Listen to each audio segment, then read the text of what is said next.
Presentation today is going to discuss study skills and time management. For those of you who may be taking an extra credit quiz, or if your instructor has given you some type of extra credit for viewing this presentation, please note that you have to submit the answers to that in Blackboard. You do not submit those here in the chat because your instructor will not go back to review who responded this way. So if they had you submit the assignment in Blackboard or in your course, that is what you will do. So for those of you who are psychology and or sociology students, I would like for you guys to note that my shirt is pink. That I am wearing today. So I'm actually going to turn off my camera, but I will turn it back on before we leave for those of you who come in a little later. But just please note that I am wearing a pink shirt. Okay, let's do this.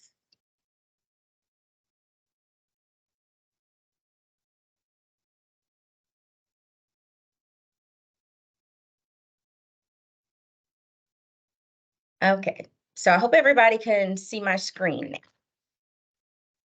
now. So as I was saying, I will be presenting on study skills and time management skills. So I would like to start with procrastination because that tends to be an issue that students typically have. So procrastination, this is actually delaying or postponing something important that you have to do. This is also trouble persuading yourself to do things you should do or would like to do. Procrastination is actually an active process. What that means is you choose to do something else instead of the thing that you know you should be doing. So, why do people procrastinate? So, you actually need to understand the reasons why you are procrastinating before you can even do something about it. So, one reason is we ignore the value of time, thinking that you have all the time in the world to complete a task. Another is a lack of self discipline and self control. And the third one is assuming that you need to be in the right frame of mind before you can work on a project. So, I would like to also add that a common myth of procrastination, and that means that something people tend to believe is true about procrastination that isn't, that you work better under pressure. Very few people do. A lot of times we hear that excuse that people often love leaving things to the last minute. This is a way of justifying your behavior by claiming that you're actually more productive when you're under pressure. Research studies have actually shown that the opposite is true. Putting things off until the very last minute actually creates an avenue for stress, guilt, and even ineffectiveness. Because when you hold yourself to the fire, you don't have a lot of time to get things done and you can make a lot of mistakes. So, who actually puts things off? Do you? Do you avoid doing tasks because you don't want to deal with them right now? Or you have to get these little rituals out of the way? Like you need to have a snack before I study. Oh, I need to take a shower. I got to call my friend. Or I need to check TikTok or Instagram. All of those things are actually, of course, putting off what you need to do, especially your study time. So instead of engaging in those types of things, try setting a specific time to study each week and stick to it. Cut out one of those rituals each time you need to complete a task for school. Save that ritual, like calling your friend or making a snack, save it till after you have completed your task. Okay. Also regarding study skills is your attitude. So, do you expect to do well with very little effort? If so, I'm sorry to tell you, you're actually kidding yourself.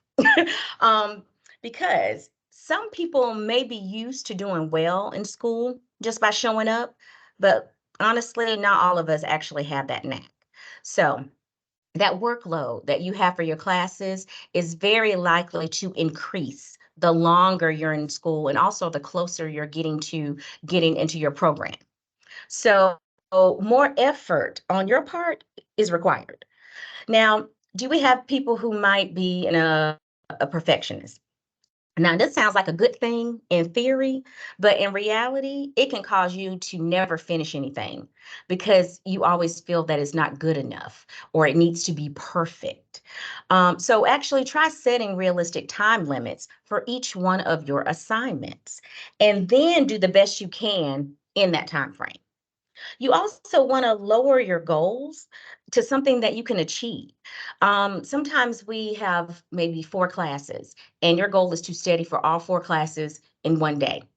That is not realistic. It's not achievable. It sounds good, but however, you may get stressed, tired, so many different things. So, again, you want to set achievable goals, maybe study for two classes with a time frame in between. But we're actually going to look at different ways of taking notes and studying. So, research has suggested or states that a student can study better or learn better when they know the style of which learning works best for them. So, there are actually three major learning styles that each of us probably has one of, or two, or maybe even all three. So, a learning style is the way that you retain information. Some people actually respond better to verbal instruction, like listening to the lecture. Some people actually may need a visual aid, like a video or maybe a handout. And some people actually have to have interaction during listening, and they actually learn better that way. So each of us actually tends to favor a particular method of taking in information. And this is what we call a learning style. So, when it comes to learning styles, now, your instructor may or may not incorporate different ways of grasping their information, but that's not the problem. The issue is you should know what your learning style is and apply that to your ways of studying. So, if you don't know your learning style, I do have a learning style quiz that I have listed. I'm actually going to go through each of the questions. What you will do for the questions is you're going to identify which selection best describes you, and you will list the letter for that. So, there are actually, again, three main learning styles. We have visual learning, auditory learning, and we have tactile learning. So when I read the question, you will select the best answer or an answer that describes you best. Notice that we have a letter by each response. We have a V, an A, or a K. So you will make sure that you note the correct letter with the corresponding response that pertains to you. So the first question.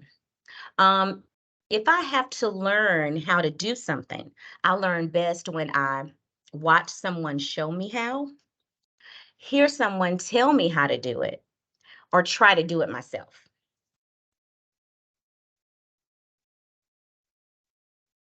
Second question, when I read, I often find that I visualize what I'm reading in my mind, read out loud, or hear the words inside my head, or do I fidget and try to feel the content?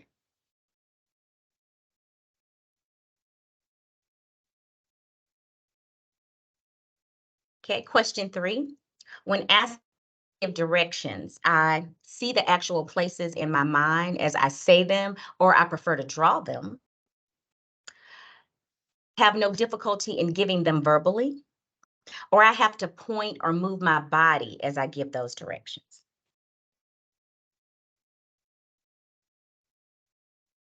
Question four. If I am unsure how to spell a word, I write it in order to determine if it looks right, or spell it out loud in order to determine if it sounds right, or I write it in order to determine if it feels right.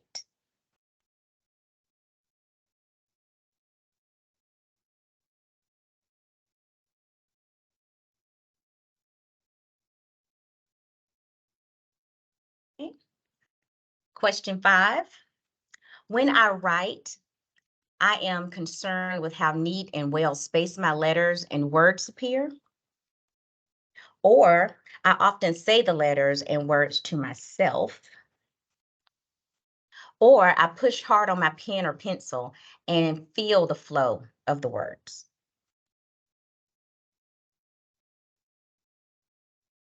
Question 6. If I had to remember a list of items, I would remember it best if I wrote them down or I said them over and over to myself, or if I move around and use my fingers to name each item.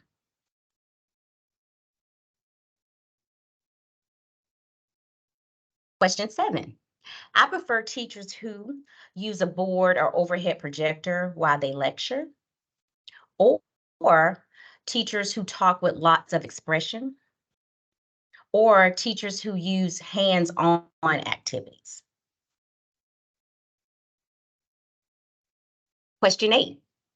When trying to concentrate, I have a difficult time when there's a lot of clutter or movement in the room, or I have a difficult time when there's a lot of noise in the room, or I have a difficult time when I have to sit still for any length of time.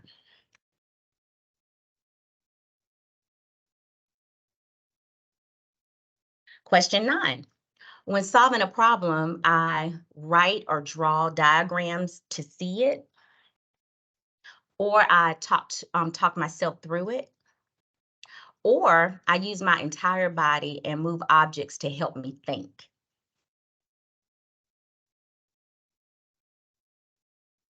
Question 10. When given written instructions on how to build something, I read them silently and try to visualize how the parts will fit together. Or I read them out loud and talk to myself as I put the part together. Or I try to put parts together first and read the directions later.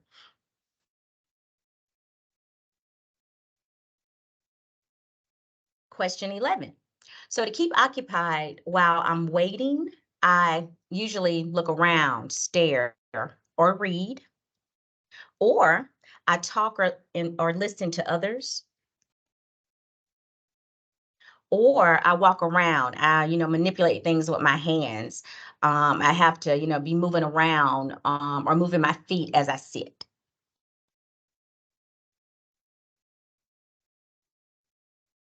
Question 12.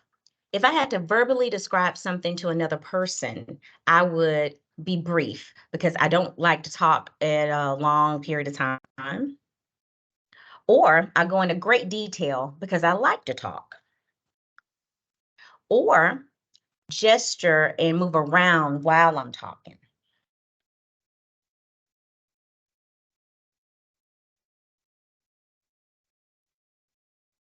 Okay, and your last two questions.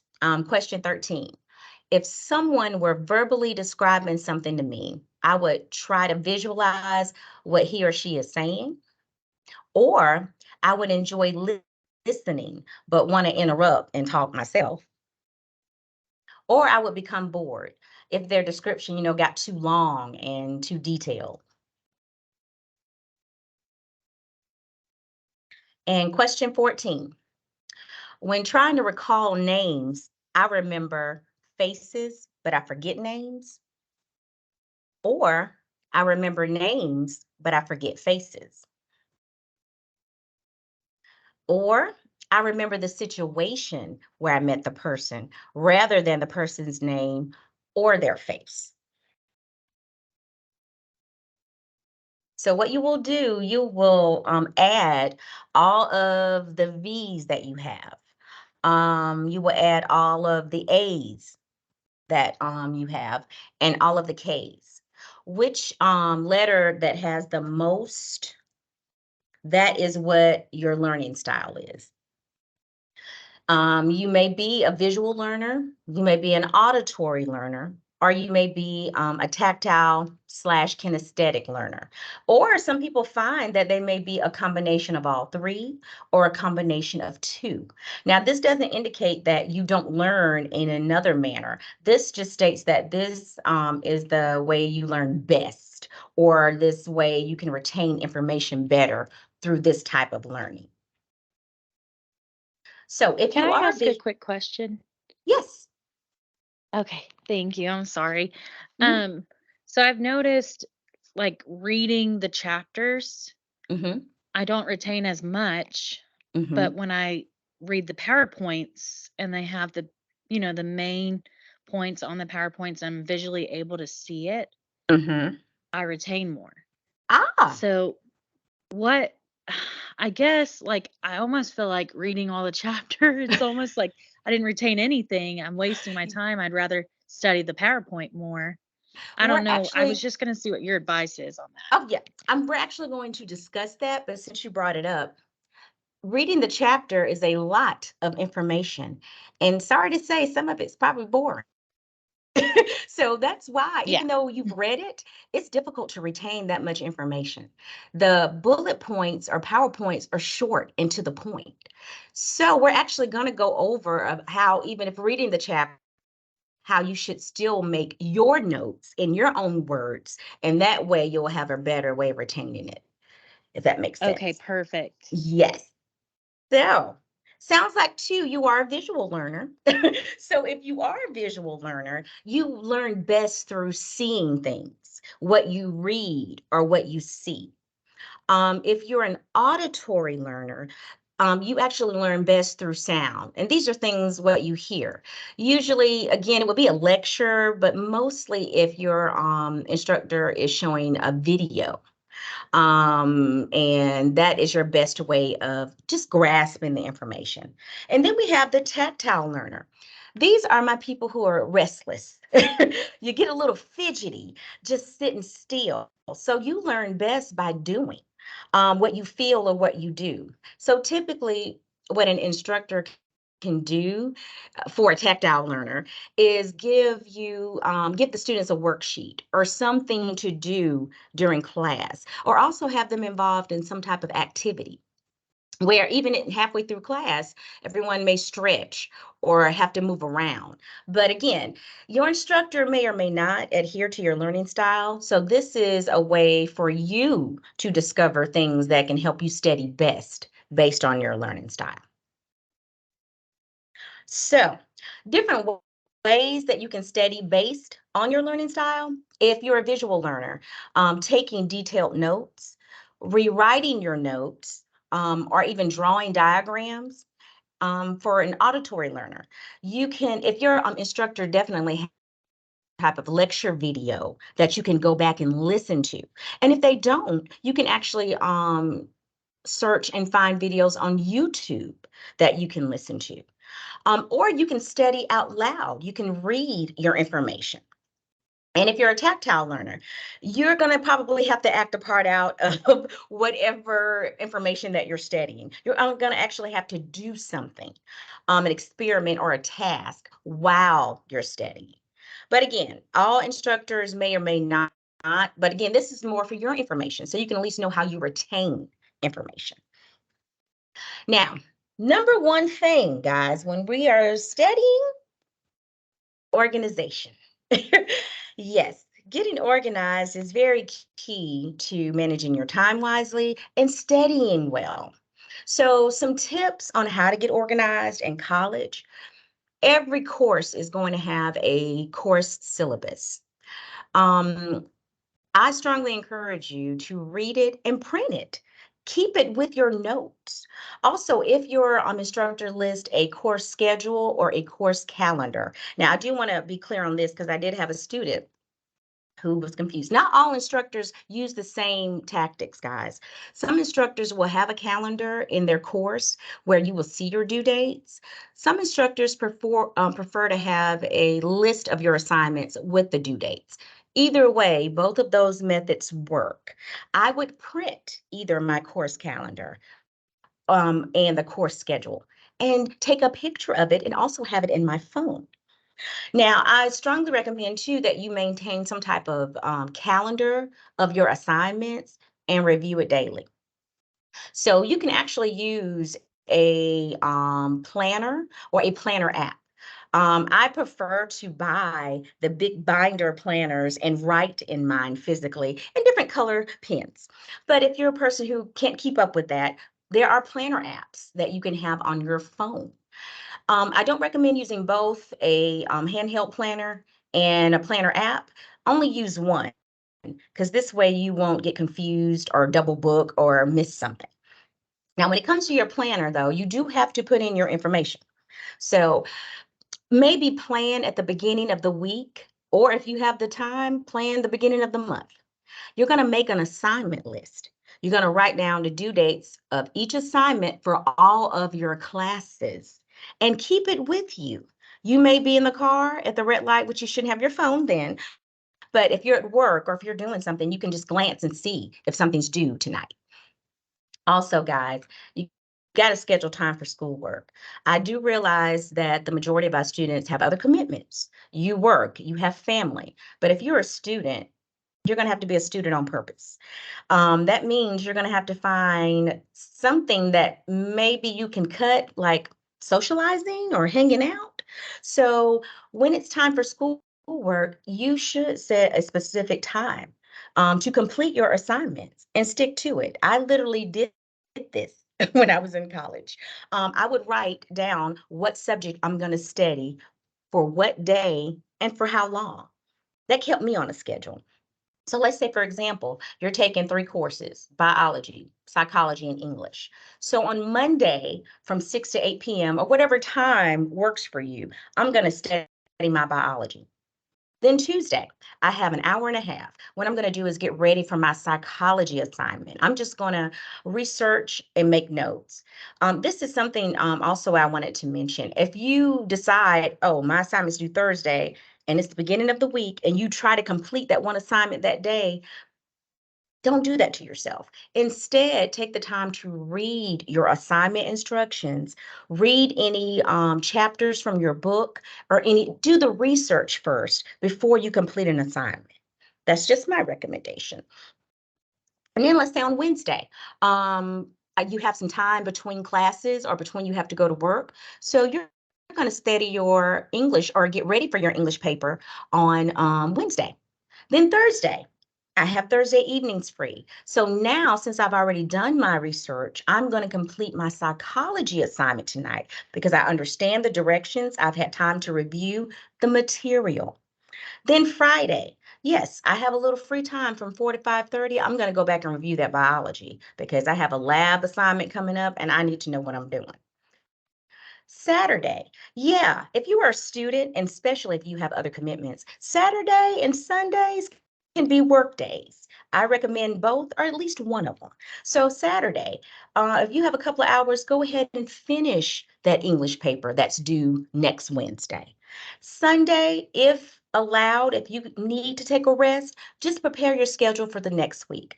But if you have some free time on Sunday and you can squeeze in maybe reading your notes or researching something, I always recommend it. So this is an example of what a schedule would look like. Again, this is based on 3 classes, but just literally take the time to write down when you're going to do it and make yourself do it. This is a glance of if you're that person who's really detailed and you need to pencil in breakfast when I go to work, that's always a good idea. If you need to list, I'm having breakfast from here, I have carpool, then I'm completing math homework, doctor's appointments. This is an example of a person who lists everything so they can stay on a schedule. Because when you're not organized, you can forget something. Something can happen. Note taking. Okay, this was the question that was just asked earlier. So the thing about taking notes, that can be stressful depending on your instructor. For the most part, Instructors typically have a PowerPoint presentation that they lecture from, and students should have access to it. And yes, the PowerPoints are to the point.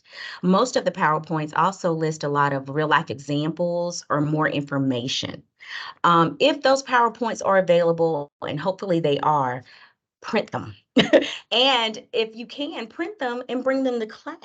So if the instructor happens to mention something that is not on the PowerPoints, you can just put it right by there. However, there are some other ways that you can take notes in class. Thank goodness for the PowerPoints, because when I was in college in the Stone Ages, we didn't have PowerPoints. We had to write down everything the instructor said, and I had no clue how to take notes. So I literally took a note-taking class so I can understand how to grasp information. So a lot of these ideas that we're going to look at are actually the ones that I learned in my note-taking class. So one thing I do want to state, students who don't take notes, I don't think that's a good idea. You do need to take notes because when you're in class and depending on the information, you can be engaged and you can understand it. But I can almost promise you, when you leave class and start talking to someone else or going to your next class, you've forgotten everything that you knew in class. So, yes, you do need to take notes because your memory is not perfect. As a matter of fact, when it comes to memory, anything that we don't pay attention to, we will not remember it. Um, every second that our mind wanders, when you're checking your phone, or if your classmate said something, or if you were daydreaming, every time we do those things, we're losing information. So even after reading a chapter, 15 minutes later, it's very possible you will not remember anything that you read. Information in our short-term memory, it only stays there for about a minute on average. The thing about our short-term memory is we have to attend to information in order to retain it. Meaning that if you read a chapter, you read maybe 5 chapters the night before a test. When you take that test the next day, you did not retain any of that because you read that chapter once. So when I state that you have to engage in some type of technique to help you remember the information. So for those of us who feel like I have a horrible memory, you're in good company. Most all of us do. We have to do something with this information in order for it to move to our long-term memory. So even if you pay attention to everything in class, about an hour later, you've lost all that information. So there are some techniques that we're going to go over also after this slide where we talk about how you can retain that information. But some tips on how to take good notes. Pay attention to what your instructor says and does. If your instructor is writing something on the board, that's probably important. You'll want to write it down in your notes. If your instructor repeats something, I'm certain that is of utter importance, you'll want to jot that down. That stuff is usually important information. It's likely to be on an exam even. Also, if possible, if your time allows, maybe read your chapter summary before class. If you could read or look at some of your course information before class, that will help prime your brain, meaning for when you see it again, it will look familiar. And maybe if you will have a question that you can ask that confused you before. Also, now this is something that I've found to be very helpful for me. When you're taking notes, this is a bit of work, but when you get home and you're studying, rewrite your notes. Actually, when you're taking notes in class, you can put them in your own words. I found that to be so helpful because trying to write down everything your instructor says, exactly how they say it, is stressful and can be confusing. The thing about writing it in your words, you understand it, and that'll help you remember it better. That actually strengthens your memory, putting information in your words. So some common mistakes that students make when they're taking notes, students try to write down every single thing the teacher says without listening. That is a huge mistake, and also almost impossible. I have never been able to master that. You cannot write down everything that teacher says, because even if you do, you really probably didn't grasp the information. When you're writing your notes from the lecture, your notes should be short and right to the point. Granted, your teacher may be going on and on and on. You write that in the way that makes sense to you or in the way that you understand it. Also, while taking notes, students don't think about the topic that the teachers are discussing. You're just kind of like a robot. You're just taking notes for everything they said. It's important to take those notes, but it's also important to remember ideas. That's also why, if you put it in your own words, you have a better way of understanding it and remembering it. Because it's more important to understand the information rather than just getting it written down. Your notes won't mean anything if you don't understand what the concept, the term, or the definition means. And another common mistake, students don't ask questions. While the teacher is lecturing, and these ideas are fresh in your head at this time. So I get it. Some students prefer to wait to after class, or you don't want to ask during class. Instructors, as an instructor, I love questions. I could just talk the whole class period and not have anybody ask questions. But we will assume that you understand it because you didn't ask any questions. So don't wait until after the lecture. If you can, ask while the instructor's talking about this particular math concept. You're like, I'm a bit confused. Ask then. That's what we're here for. We're here to answer questions. We welcome them. They're actually very helpful. And guess what? Another student who was probably too shy to speak up will be grateful that you did. If you wait to ask these questions, you're probably going to forget something, or you're going to end up going through the rest of that lecture missing a key piece of information. So it is welcomed for you guys to stop and ask us the question during the lecture. And it's also very helpful for you. So some ways that you can take notes in class, because again, instructors can speak quickly, or you had trouble. So there's some shorthand ways of taking notes in class. So one method is the outline method. Now, the outline method is just like an outline. You're putting notes in like short summary or short key concepts, but the way the outline is designed is to let you know that all of these topics are connected. The outline is actually one of the best ways to take notes because your notes are actually well organized. So, like for example, if you're in psychology class and the main topic is perspectives of psychology, and the subtopic would be maybe the psychoanalytic theory. Then you're going to give two sentences of information that go along with that. So this way, your notes will be connected. The ideas will make sense. Another method is the Cornell method. Now, I myself have never tried this one, but it is very popular. So the Cornell method of taking notes is you're actually going to have your notebook paper and you're going to have two columns. One is a cue or definition or concept, whatever you would like to call it. And the other column is going to be your notes. You can also have a bottom column if you like with summary.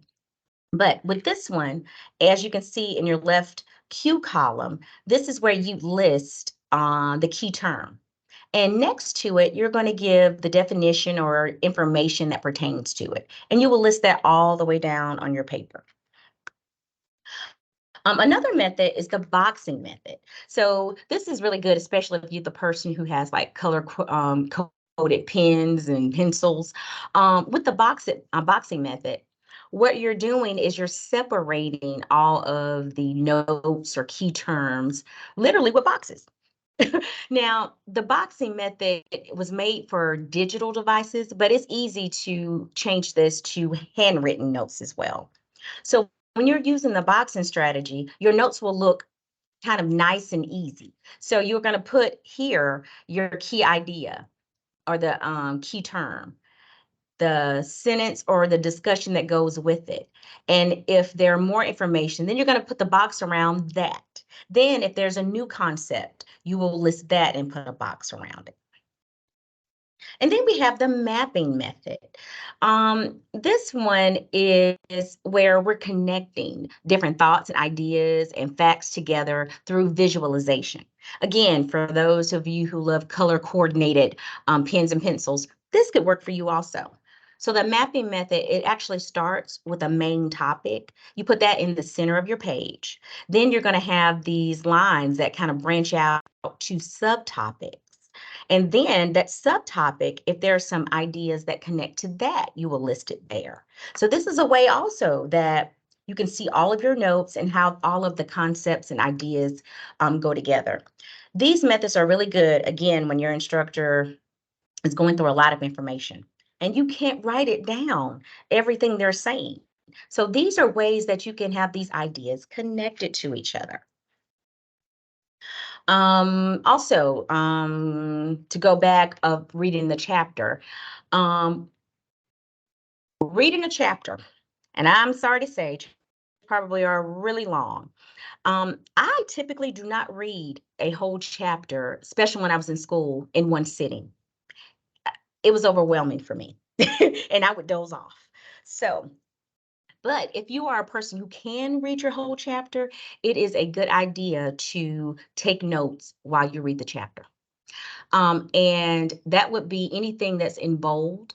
I would list that and then some ideas to go along with it. Because as some of you are aware, you can retain better with short to the point information rather than it being long and drawn out. So granted, you want to read your text in your chapters, but you do also need to make notes from what you read. And if you're going to read the whole chapter in one sitting, that can be time consuming. So again, depending on how long your chapter is, perhaps you can read some pages of it, take notes, take a break, then come back and do that. Because I never recommend reading all of that at once. This is when we lose interest, guys. This is when we get restless and bored and then even give up on yourself. So set small goals. I'm going to read, let's say your chapter is 20 pages long. I'm going to read 5 pages of that tonight and make notes. And maybe if you have time later, maybe read 5 more pages, but just make 10 your goal for that day. Overwhelming ourselves is what contributes to us giving up. So, studying, that is a really huge thing in college. My rule of thumb is with studying, we all have to. None of us were born knowing this information. That includes your instructors. We had to study too to get this information. So, study tips, of course, goes along with organization. I would just like for everybody to challenge themselves or just be completely honest with yourself about your habits, about your rituals.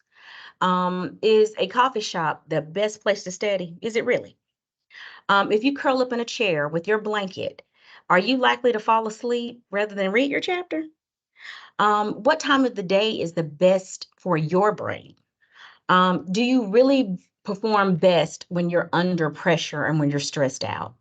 How long does it take you to write a paper? Being honest with yourself or being aware of the things you do, the things you don't do, these things will help you study better. So for me, and I'll just give you an example. In college, I would have to study in silence. I could not be around other people. I could not have a TV on. I couldn't be in the living room. I would actually do this in my bedroom, and sometimes I would even go to the library. I just couldn't be in places where I know I was going to be easily distracted. So this is when being honest with yourself matters. You can say these things, but you know how you work best, and that is what you want to create so you can study better.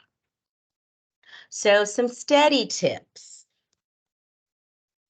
If your instructor assigns homework, please do the homework. Always do the homework. I do find I know if life got busy, something happened, but it's not a good idea because the homework is actually practice for your upcoming exam. This way is getting you prepped for the information. Also, read. If reading the textbook, start by looking at these subject headings. Um, if there's some pictures or some captions or a graph or a chart, any information that's in bold, those are the things that you want to focus on. This will give you an idea of all the key terms or the concepts that are listed. Also, when you're reading, underline and take notes, please, because you are not going to retain anything that you read.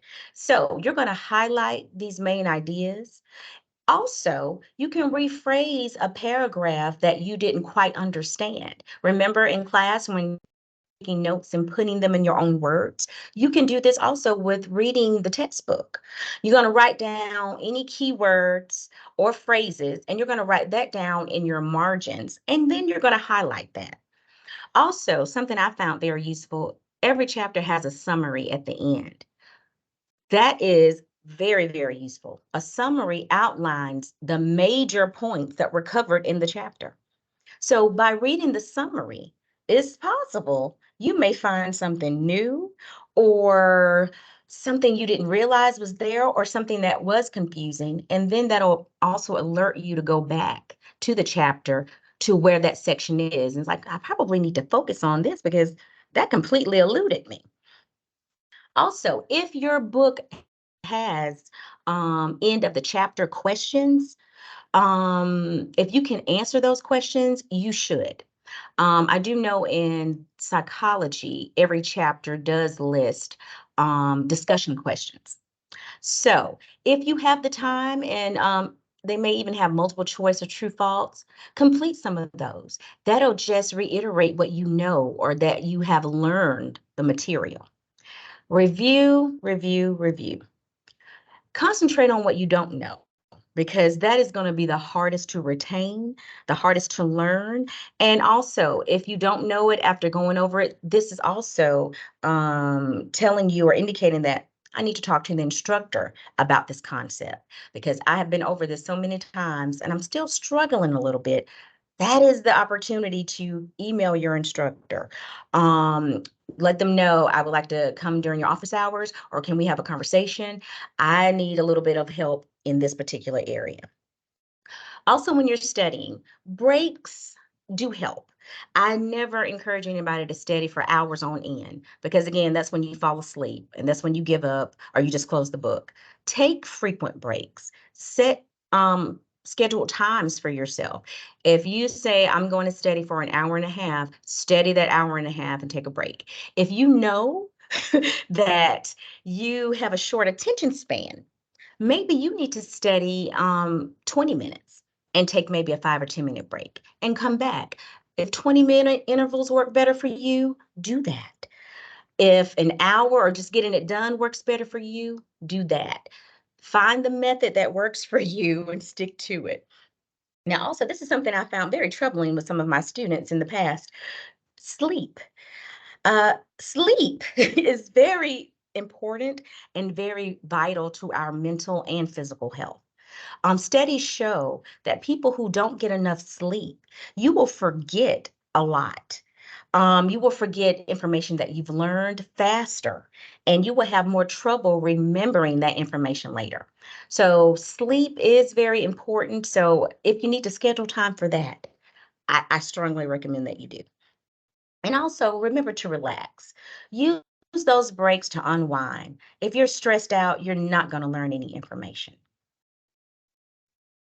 Some other steady tricks and strategies that have been proven to be helpful.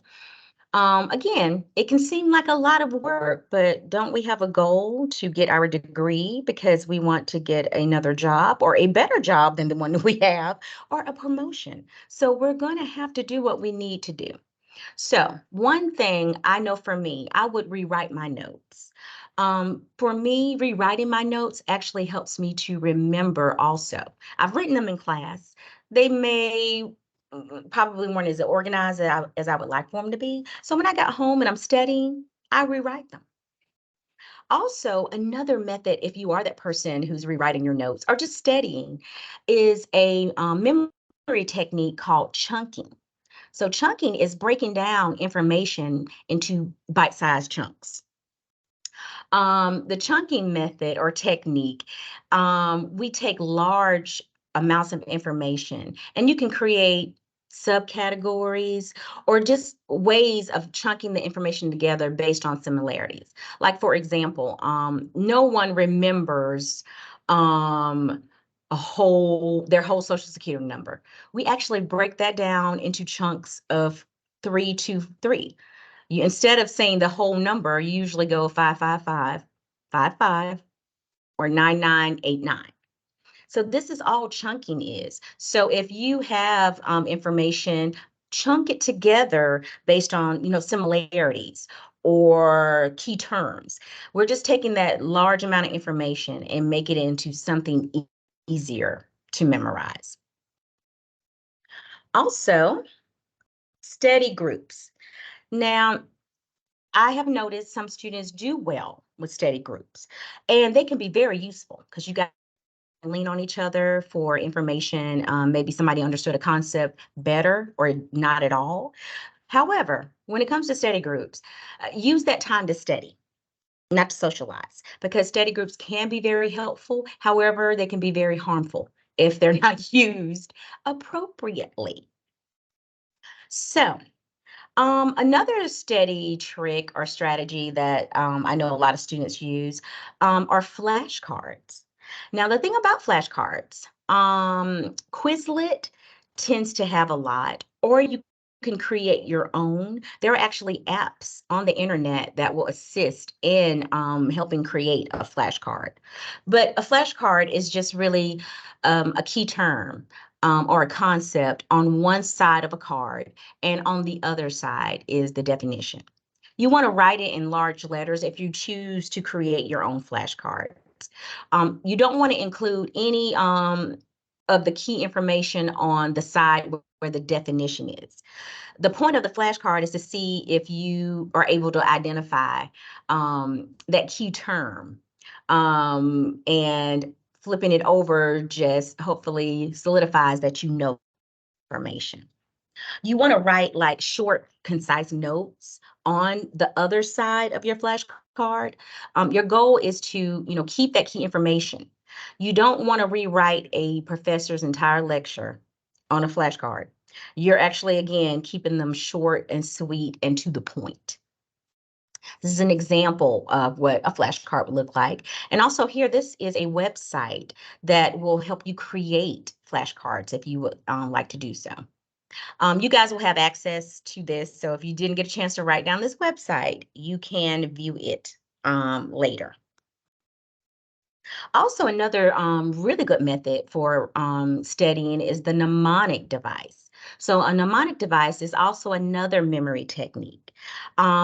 Most of you have already been using these. You just probably didn't know what the name of it was. So a mnemonic device means that you are creating either an acronym or an association or a song, a jingle, a rhyme to memorize information. An example of a mnemonic device is please excuse my dear Aunt Sally. That is actually used, we know, in mathematics.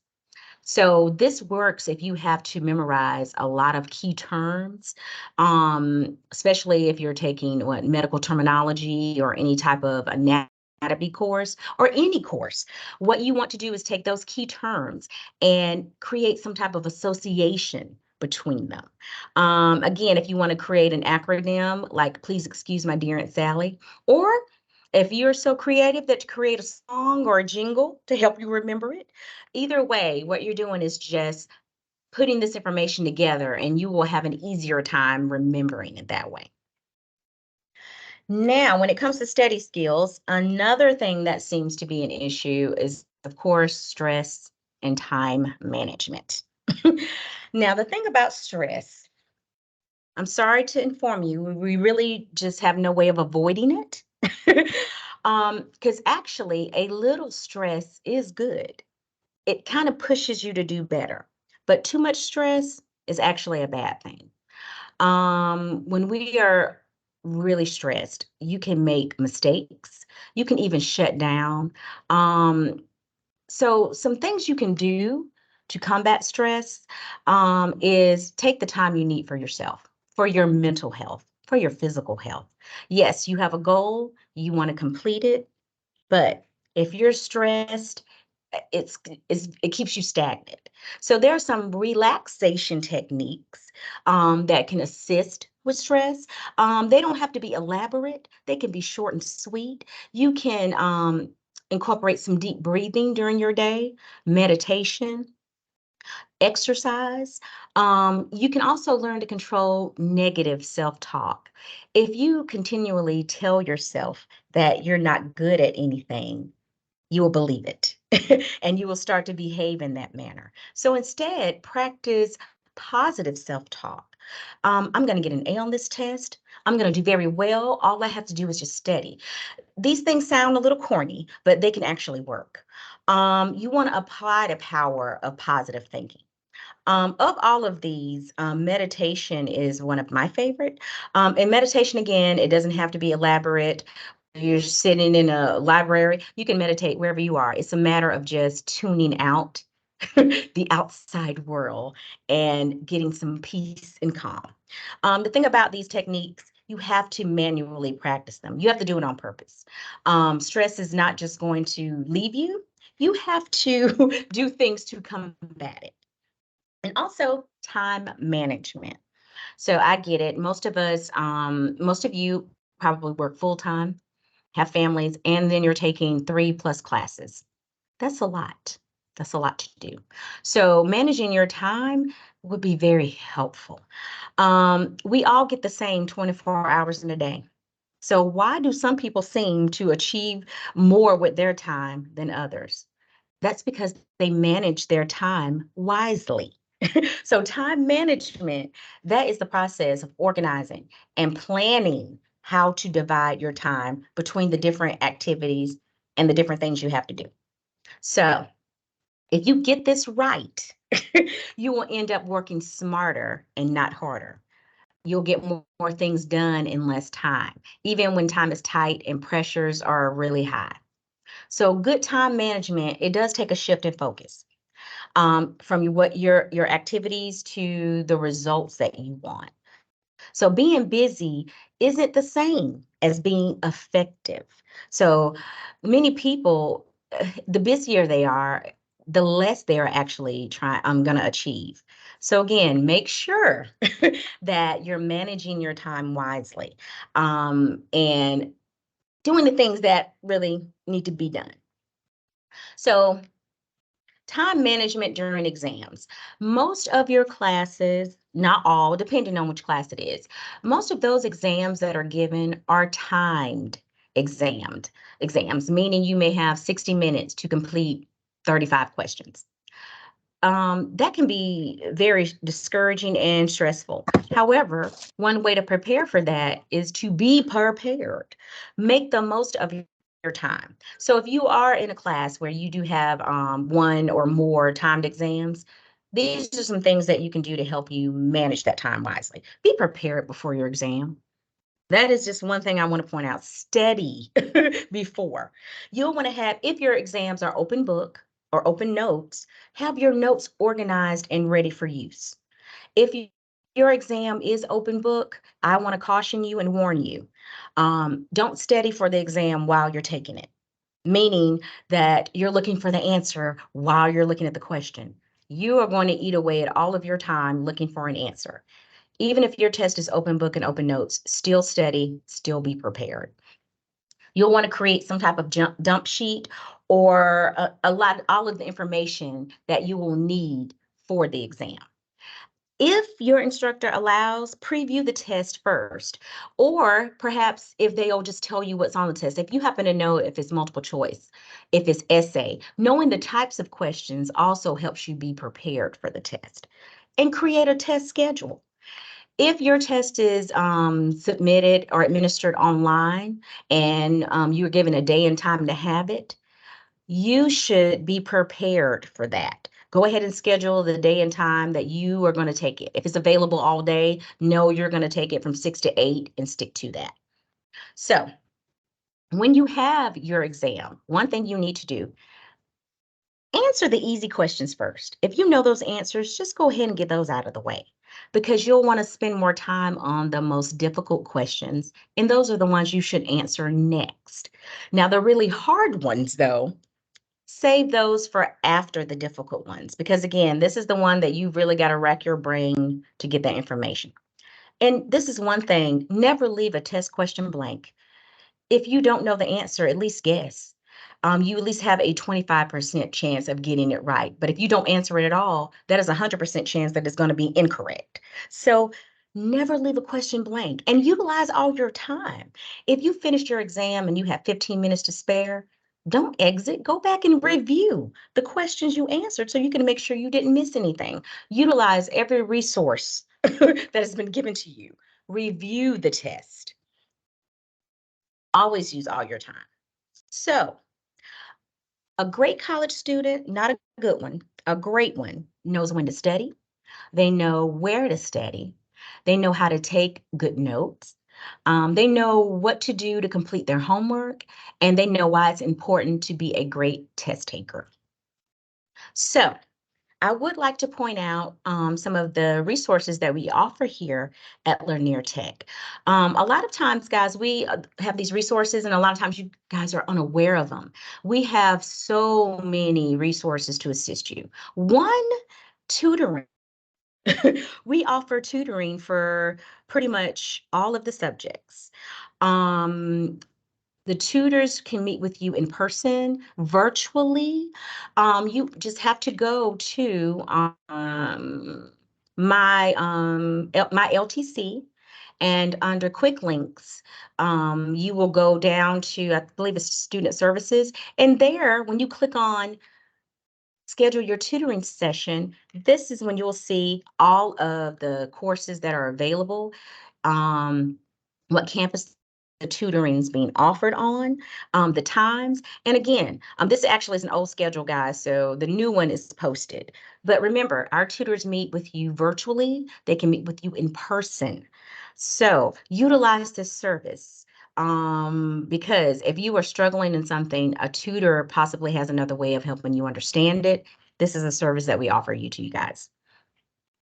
We also have library services. If you're taking English, history, or psychology, writing is going to be a part of some of your assignments. The library is a very good resource to help you with research. They love it. They enjoy it. Utilize that service. And speaking of the library, I've listed the resource here for all of the contact information for our librarians. There's a library on all of our campuses. This lists the location, the hours. These are our librarians. As you can see, you have their email address as well. You can schedule a time to meet with them, and they will show you how to use the online library, Galileo. They will show you how to conduct research. Librarians are actually the best researchers in academia. And we also have Megan Whitworth. She is our student support, student navigator. Megan, where'd you go? I was just stepping to the background. I am here for you guys. If you want to do a more of a one-on-one type of meeting, we can meet online, phone, in person, and we can go through your specific situation in your classes. And I can offer some general suggestions. Like Ms. Ben Walker said, we have a lot of tutoring services that your student activity fees pay for. That if you need specific help for like math, for instance, then I would definitely go that route. But if you need kind of general suggestions for improving your routine for studying or time management, like she's been talking about, I'm here to help you. If you need to know who to talk to at the college about any particular problem or issue, you can ask me. I'll direct you to the right person. So you're more than welcome to email me. You all have my email address, but I'll put it in here also. So Thank you, Megan. Mhm. Also, we have disability services. And disability services is not for disabilities. If you require any type of accommodation, you should contact our disability coordinator to see how we can assist and if we can provide any type of accommodations. We also have special populations. Yes, so that contact number is listed here, but our special populations coordinator is Carrie Register. And if you're wondering what the heck is a special population, if we have students who are single parents or have been displaced, separated, widowed, if you are having some type of economical income hardship, if English is your second language, if English is not your first language, if you're a non-traditional student who's having issues just getting information or getting things you need, if you have a special need, this is what special populations is. And our coordinator will help you get all of the assistance that you need. So please utilize that service if needed. And we also have career services. Now, and this is not just for when you graduate. Career services is also while you are a student currently. Career services lists available jobs, assistance for students who are trying to maybe create a resume or trying to brush up on their interviewing skills. These are all the services. She also provides maybe even personality test. If you're not sure where you fit in what type of career, she has all of these assessments that can also help you find something that you're good at or that you're interested in. And that contact information is listed here. And we also offer counseling services. Now, this is a third-party service that Lanier Tech offers, and it is called Aspire. This counseling service is available 24 hours, 7 days a week, 365 days a year. What you do is you contact them through their website or you can call. And what happens is there's some intake process where you will be connected to a licensed professional counselor. And we do offer that service to our students and faculty. So thank you. Does anybody have any questions? I was trying to stop sharing. I have one question. I just wanted Yes. to see if I could get the PowerPoint sent to me via Okay. email because I took notes, but it'd be nice to be able to kind of like look over it as I'm studying. I definitely feel like these tips are going to help me out. So Great. I will send a copy of this PowerPoint to you, Ms. Whitworth, just to be on the safe side, and you can do what you wish. Yeah, I was gonna say, okay, just make thank you. sure that if you sign in the chat so that I have your email address. If you haven't already, because I'm gonna email everyone the PowerPoint. I'm gonna email who the drawing winner is and get you guys to fill out a quick survey for us. It's like 5 or 6 questions. I put it in the chat also if you want to do it now. But yeah, make sure I have your email address and I'm gonna send that out to all of you guys. Excuse me. Could I just double check? Sometimes I have to do this in order to retain information. So the PowerPoint is going to come out to all the students? To those of you who sign in the chat. Okay. So if you do I think you're already in there, right? I think I have you down. Yeah, Rogers. Yeah, I have you down. So I'll send that to you guys in a few minutes after we finish up. Okay. Thank Well, you. I'm very flattered. I just put my information in there. Great. Got it. Nobody's wanted my PowerPoint. Thank you, guys. Okay. You're helping her feel so good today. I want it. Well, I'm so flattered. Thank you. Also, I would just want to reiterate for those of you who came in a little later that Miss Min Walker is wearing a pink shirt. And if your instructor is offering you any type of extra credit, make sure you adhere to their guidelines for how to submit it. Do not post it in this chat.